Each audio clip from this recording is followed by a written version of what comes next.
Okay, can I read my little Well, spiel? hold on, no, you can't. I just look at it. And this is the first time I've seen her since she signed the lease on May 5th. I don't care. Okay. Because you're just gonna talk over each other. And when you talk over each other, I'll be honest with you, I'm not even listening. You guys just want to argue with each other. And quite frankly, I don't have the time today to hear all this. Actually, Not the way you two are acting right now, because you're both acting like juveniles. State your name, please. Lori Anderson. I went back and reviewed the record. What is clear in this case is I specifically indicated to both parties that they needed to be here in person.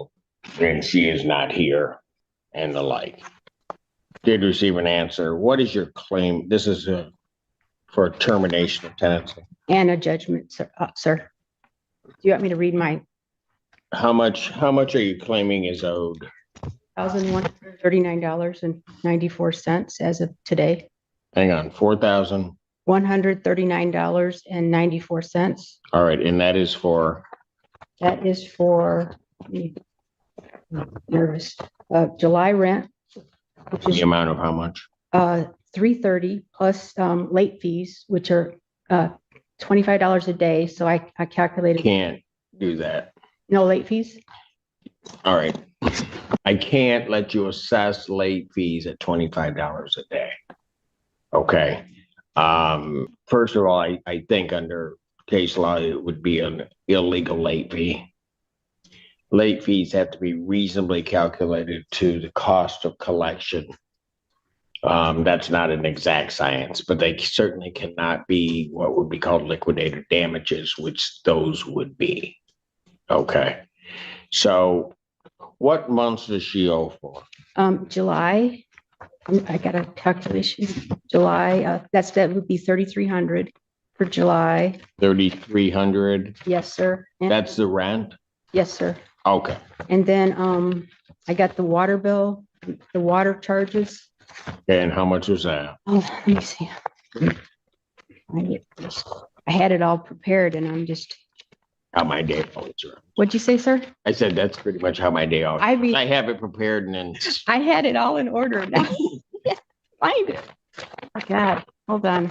Okay, thank you. Okay. You got it? Okay. Okay. Here's an order. Okay, court cost of $33.59. That's to get her served. Lawn care service of $35. She didn't pay. I had to pay for the lawn care service.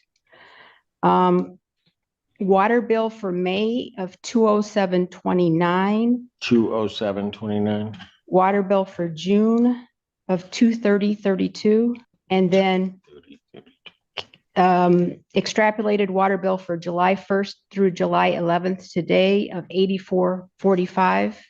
2 cashier's checks that I had to get done because she, I don't know if you'll approve that, but that's $20. Okay. Background checks of $54.29 for her uncle, Augustus Lyman. Why'd you have to do? Because he's occupying my house and he's a criminal. Okay, I can't let you have that. All right, go on. And then, well, late fees. You said I couldn't have late fees. Well, how much are your total late fees that you're charging? I calculated based on today of 175. So whatever the court will allow. 175 for July. Well, to the I calculated to July to today's date. Today's date. Yes, sir. Okay. So I'll allow you $50. Well, your monthly rent is $3,300. Yes, sir. I'll allow you $100 in late fees. Okay. Okay. Thank you. So what you need to do, and I will approve that judgment. Why don't you raise your right hand for a moment? Do you solemnly swear or affirm all the testimony that you have given and will give is the truth, the whole truth, and nothing but the truth, so help you God? Yes. All right. And was there a lease on the premises? Yes, sir. But you're terminating the lease based on. Okay. Can I read my little spiel? Hold on. No, you can't. I just look at it. You're terminating it based upon the misrepresentations and also violations and fraud that you stated to the court previously in this case, as well as a misrepresentation you believe as to identity. Yes, sir. And the person's in home. and then there is rent that is due. So based upon that and the defendant's failure to appear in this case, court is going to grant a judgment for possession to the plaintiff with that's her? Okay. All right. She's here. All right. Come on up, ma'am. What is your name?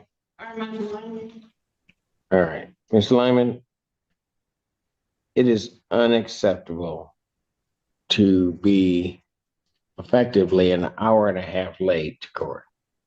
I submitted something for Zoom because I can't be late for work class. So I just came straight from school. And I got off the bench and I specifically looked because I specifically indicated to both parties that you needed to appear in person. I didn't receive an email of a denial of Zoom either. When you guys were here on the record, I specifically stated that both parties needed to appear in person. So whether or not you filed a Zoom request or did anything along those lines, it wouldn't have mattered because I told you to be here in person.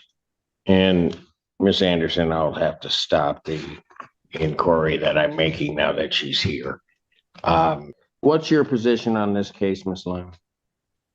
She asked me to sign a 3-year lease after I already signed a 2-year lease. And then this is when everything kind of went downhill. Do you want to stay there? No, not really. I already told her if she gives me my $6,000 and my cleaning fee, I've been stated that I will leave. Is that the security deposit? There's a cleaning fee and security deposit, but she never said that she would leave, sir. So how much is the security deposit? It's in the lease. And this is the first time I've seen her since she signed the lease on May 5th. I don't care. Okay. 5250. And there's a cleaning fee, which is a non-refundable cleaning fee, I'm presuming, of how Yes, sir. much? I have on video that she said that I could get my cleaning fee back. What's the lease then?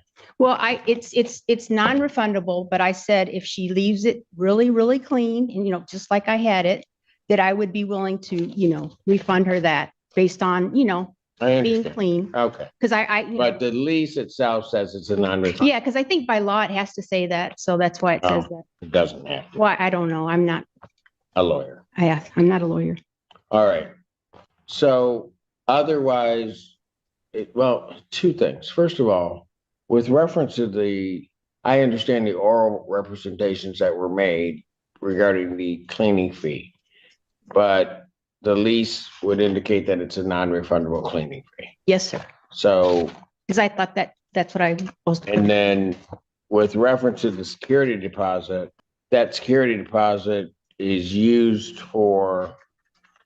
can be used to pay rent, can be used for utilities and other things that may be outstanding. My understanding is that there are a number of water bills that still need to be paid. There is July rent that still needs to be paid. So, and I would have no way of assessing whether or not there were damages to the premises.